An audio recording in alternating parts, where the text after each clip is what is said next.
Hello everyone, I am Kirti Sharma. Welcome to Raghuvansh Convent School. Today we are attending our class of 9th chapter 5th of English, The Snake and the Mirror. That is story based on the snake and his mirror. It is a good story. We are starting our story. ये जो हमारी story है वो basically एक snake और एक mirror के बारे में है। इसमें जो राइटर हैं वो ये बताते हैं कि किस तरीके से ये एक जो स्टोरी है ये क्या है, एक हास्यप्रद व्यंग के टाइप में है, हंसी वाली स्टोरी है। तो हम इसे पढ़ते हैं और देखते हैं इसमें क्या दिया हुआ है। Has a snake even coiled itself round any part of your body? क्या कभी ऐसा हुआ है कि किसी सांप ने आपके पूरे शरीर को अपने आप में लपेट लिया, यानी पूरे आपके शरीर पे ऐसे लपेट गया वो पूरा सांप? अ फुल ब्लडेड कोबरा, और वो भी पूरा खून से भरा हुआ कोबरा, यानी एक पूरा बड़ा cobra. All of us feel silent, और ये सब देख के हम सब कैसे हो जाते हैं, एकदम शांत हो जाते हैं। The question came from the homeopathic, और ये क्वेश्चन जो था ये कहाँ से आया था? एक होम्योपैथिक डॉक्टर की तरफ से आया था। The topic came up when we were discuss snake, और ये टॉपिक कब आया था? जब हम किसी स्नेक के बारे में बात कर रहे थे। We listen attentively as the doctor continue with his tale, और हम लोग उस टाइम क्या कर रहे थे, जब डॉक्टर साहब अपनी कहानी बताना शुरू कर रहे थे तब हम उसे बहुत ही ध्यानपूर्वक तरीके से सुन रहे थे। It was a hot summer night, ये कब की बात है? जब एक बार, बहुत पुरानी स्टोरी है, एक बहुत ही गर्मियों की रात की बात थी। About 10 o'clock I had my meal at the restaurant and return to my room. 10 बजे के समथिंग में अपना रेस्टोरेंट से अपना खाना खा के वापस आ रहा था और वापस मैं अपने रूम में आया। I heard a noise from above as I open the door, और जैसे ही मैंने डोर खोला तो मुझे कुछ नॉइस आई, यानी कुछ आवाज़ें आई अपने रूम से। The sound was a familiar one, और ये साउंड कैसा था? जाना पहचाना था। क्यों? क्योंकि उनके साथ उनके रूम में कुछ चूहे भी रहते थे। One could say that the rat and I share the room, ये वो रैट्स थे जो कि मेरे साथ मेरा रूम शेयर करते थे। I took out my box of mastic and lighted the kerosene lamp on the table, और मैंने अपने जेब से मैस्टिक यानी माचिस का बॉक्स निकाला और जो कैरोसिन लैम्प मेरे टेबल पर रखी थी उसको जलाया। The house was not electrified, क्योंकि घर में लाइट का कोई भी प्रबंध या कोई भी मैनेजमेंट नहीं था। It was a small rented room, क्योंकि ये क्या था? एक किराए का बहुत छोटा सा कमरा था। I had just set up medical practice and my earrings were migrate. मैं यहाँ हाल ही में एक डॉक्टर की प्रैक्टिस के लिए आया था, प्रैक्टिस शुरू की थी, इसलिए मेरी कमाई जो थी वो कैसी ज़्यादा नहीं थी।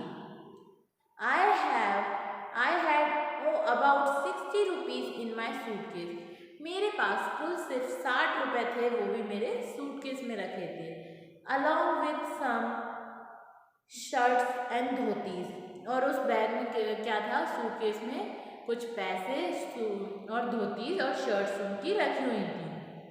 I also processed one soldier black coat, मेरे पास एक इकलौता ब्लैक कलर का कोट भी था।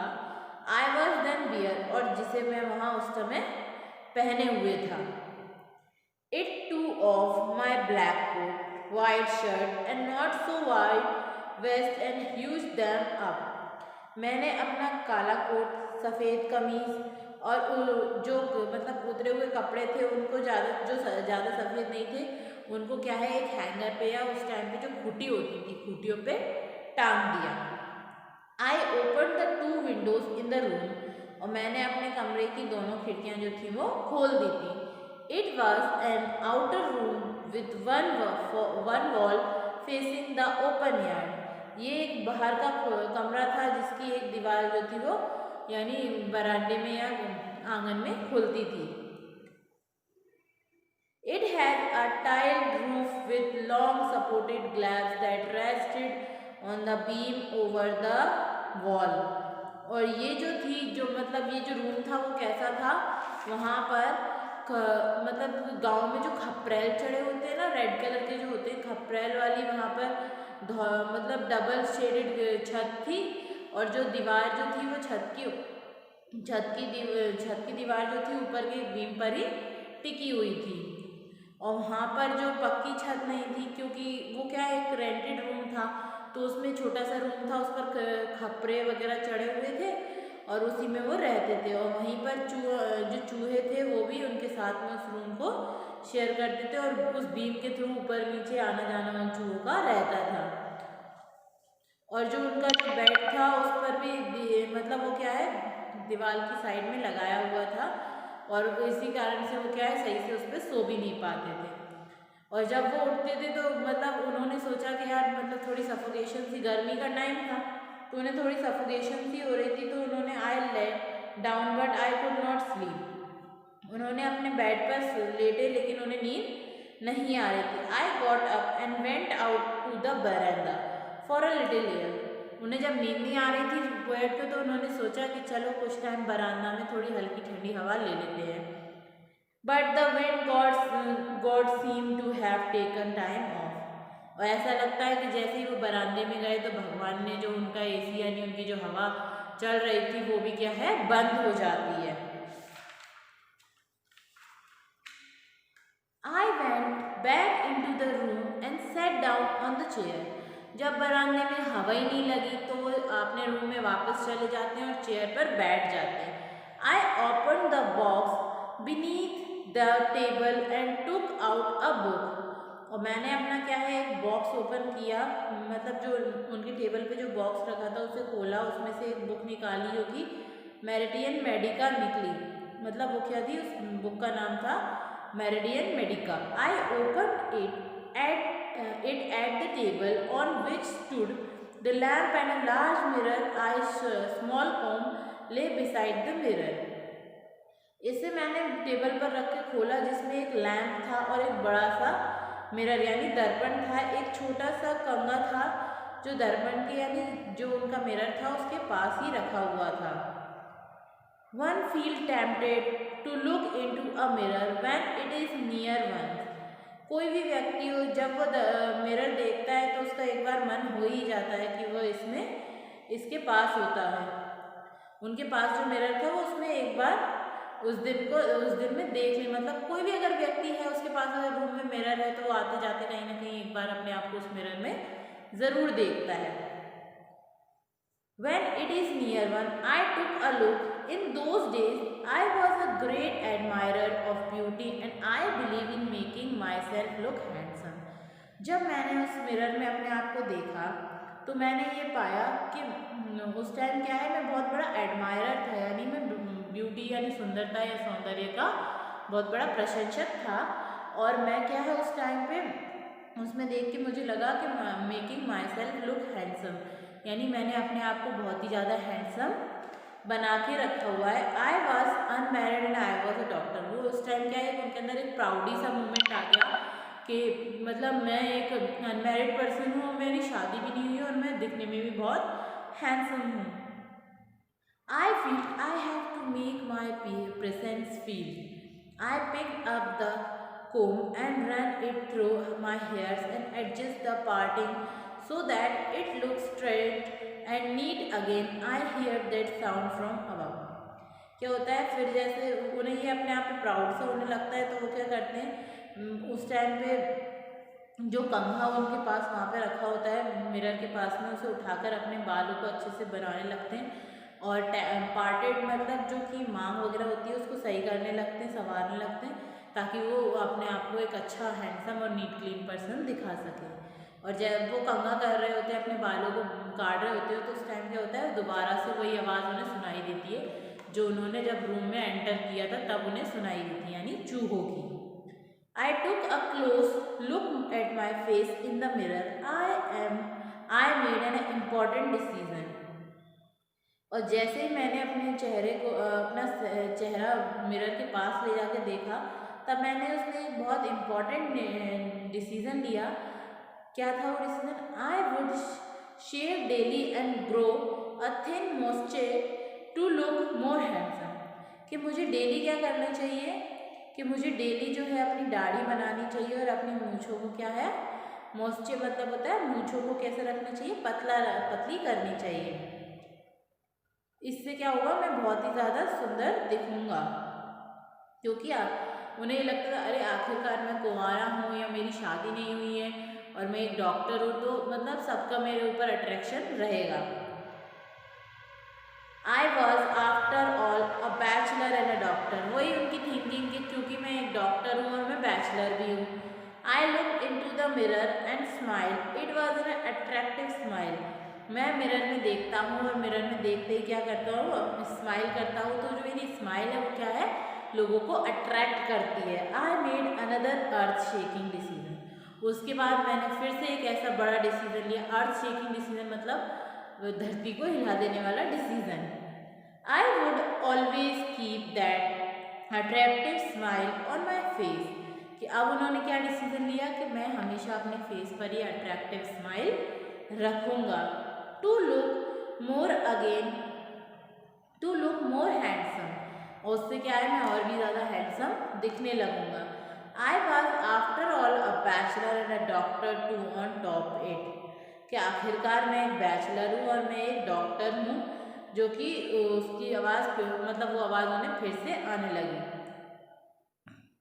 ये सब सोचते सोचते जो ऊपर से उन्हें आवाज़ जो पहले आ रही थी वो फिर से उन्हें आने लगी। I got up, lead a bidi and packed up and down the room. उसके बाद उन्होंने क्या किया, मैंने एक बीडी सुलगाई, मतलब जो स्मोकिंग स्टिक होती है बीडी, उन्होंने सुलगाई और अपने कमरे में इधर उधर जाके वो क्या है, टहलने लगे। द अनदर लवली थॉट स्ट्रंक मी। फिर अचानक उन्हें एक प्यारा सा विचार उनके दिमाग में सूझने लगा। I would marry, I would get married to a women doctor who has plenty of money and a good medical practice. कि उनके दिमाग में क्या आया कि मैं शादी करूँगा, मैं एक ऐसी महिला से शादी करूँगा जो कि डॉक्टर होगी और जिसके पास बहुत सारा पैसा होगा, उसे डॉक्टरी का अच्छा खासा क्या होगा, अभ्यास भी होगा। क्यों, उसे अगर अच्छी खासी उसकी मेडिकल प्रैक्टिस होगी तो उसे और भी ज़्यादा पैसे मिलने लगेंगे। She had to be fat for a valid reason. और वह मोटी होगी एक वैध कारण के लिए। If I made some silly mistake and needed to run away, she should not be able to run after me and catch me. तो उनके मन में फालतू थोड़े वो आते हैं, थॉट्स आते हैं। वो क्या कहते हैं कि यदि मैं कभी कोई मूर्खतापूर्वक या मेरे से कोई मिस्टेक हो जाएगी और मैं भाग जाऊंगा तो उससे भागने की आवश्यकता नहीं पड़ेगी, वो मुझे पकड़ नहीं पाएगी, वो मेरे पीछे भाग नहीं पाएगी। With such thoughts in my mind, तो इस तरह के कुछ विचार मेरे मन में आते हैं। I resumed my seat in the chair in front of the table. और फिर यही सब मैं सोचता हुआ क्या करता हूँ, जो मेरी टेबल के पास में जो चेयर पड़ी थी मैं वहाँ जाके बैठ जाता हूँ। There were no more sound from above. अब उन्हें कोई भी साउंड नहीं आ रहा था।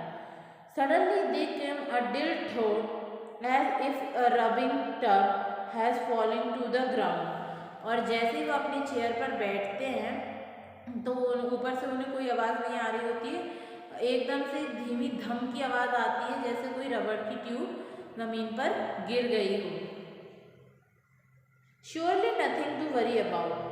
और वो क्या करते हैं उस टाइम पे कि उन्हें जो धमकी एकदम से आवाज़ आती है, वो कहते हैं निश्चित रूप से कोई चिंता का विषय नहीं है। Even so I thought I would turn around and take a look, no sooner had I turn than a fat snake wriggled over the back of the chair and landed on my shoulder। अब वो क्या कहते हैं कि जैसे मुझे लगा कि कोई मतलब ऐसा कोई चिंता का विषय नहीं होगा, मैंने सोचा तो मैंने घूमकर एक नज़र पीछे की तरफ डाली, तो जैसे ही वो मुड़ते हैं उन्हें एक मोटा सा सांप कुर्सी के झटपटते हुए मेरे कंधे पर आ गिरा। मतलब उन्हें जैसे ये लगा था कि जैसे कोई रबड़ का टुकड़ा ऊपर से गिरा है, तो उन्हें लगा कुछ नहीं होगा, ऐसे ही होगा। लेकिन जैसे ही उन्होंने पीछे टर्न करके देखा तो एक मोटा सा सांप को उनके ऊपर गिरता है, उनके शोल्डर पर आके गिर जाता है। सांप का मेरे ऊपर गिरना और मुड़ना एक साथ हुआ। जैसे ही उनका टर्न होना हुआ वैसे ही वो सांप क्या उनके शोल्डर पर आके गिर गया।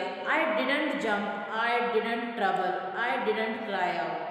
अब मैं ऐसा हो गया, ना तो मैं कूदा नहीं और ना ही मैं कांपा, मैं चिल्लाया भी नहीं। ऐसा कुछ करने के लिए उसी वक्त मतलब मुझे ऐसा लगा कि वो टाइम सही नहीं है। There were no time to do any such thing. The snake skittered along my shoulder and coiled around my left arm above the elbow. The hood was spread out and its head was hardly 3 or 4 inches from my face. अब क्या होता है, वो जैसे ही मेरे कंधे पर से फिसला, उसने मेरी बाएं हाथ को और कोहनी के ऊपर से कुंडली मारकर बैठ गया। यानी इस तरीके से उसने अपने आप को पूरा उनके हाथ पर लपेट लिया था। इसका फन फैला हुआ था तथा उसका जो फन था वो मतलब मेरे चेहरे से मान लो सिर्फ 2 या 3-4 इंचेस ही दूर था। It would not be correct to say merely that I sat there holding my breathe.